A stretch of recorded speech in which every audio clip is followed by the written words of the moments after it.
Finding off-market properties can sometimes be where you find the best deals. You're able to work with property owners who may be going through a distressed time period and not only help them with their financial needs, but also get a property under contract for a pretty low price. But how do you actually find the homeowners behind these properties, get their contact information, and be able to reach out to them all for free? Well, in this video, I'm going to show you how to do just that using True People Search. My name is Ariel Herrera, your fellow data scientist for the Tech and Real Estate channel, where we bridge the gap between real estate and technology. My mission is to be able to simplify real estate investing for you and to provide systematized automation, tools, and workflows so that you can more easily dive into the intricate parts of the business and not have to focus on all that other stuff up front, including the data and making sure that it's accurate. So with that, if that's the kind of content that you enjoy, then please like this video and subscribe so that you get the latest of it. All right, let's get started. So right now I'm on Zillow's homepage. Let's imagine that I am new to investing, perhaps maybe I'm a wholesaler, and I understand that Cleveland is an up and coming market. Now I know nothing about Cleveland. I come here, I see some properties, but ultimately I want to go off market to be able to reach out to some of these property owners myself. So one of the first things that I want to do is figure out what type of property owners do I want to target.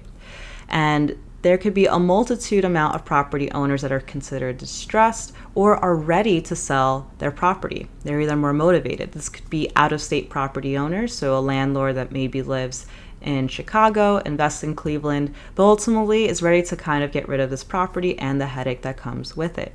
It could be a property owner that is behind on their taxes, as well as those who have not paid their mortgage on time and are under pre-foreclosure. So we're going to dive into this latter one that I mentioned, pre-foreclosure. How do we actually find properties that are deemed pre-foreclosure? So let's go to Bard, which is similar to ChatGPT and uses LLMs. And I'm going to ask Bard, what is the county of Cleveland, Ohio? So information like pre-foreclosures are public records data because this is ultimately going to get put into an auction. So we want to find for that county where they store pre-foreclosure data online. It says Cleveland is located in this county, so I'm going to copy this. And I'm going to search in Google and look up pre-foreclosures. Now I'm going to be met with several different websites, but ultimately I want to get to the one that is by the county themselves. So if I scroll down a bit, I could see county district. I'm going to click this one here. I could see that we are on the foreclosures list. Let's go to look at the auctions themselves. And now I'm met with the auction page. I can go to properties and sale date, and I could see what's listed for auction for this particular month, as well as for the following month. I'm going to click on the 25th with my understanding that I'm about 4 weeks out until this particular auction date, and maybe I have 4 weeks where I could speak to the property owner, help them with their distressed scenario, and possibly acquire the property under contract, either wholesale it or retain it for myself. So here I have some information on each of the properties that are being auctioned for this particular date, including the property address, appraised value, opening bid, and some more information. Seems like there's a deposit requirement of at least $5,000. Now, why would someone want to acquire a property that's in auction? Well, as you could see here, the appraised value for this property is $145,000.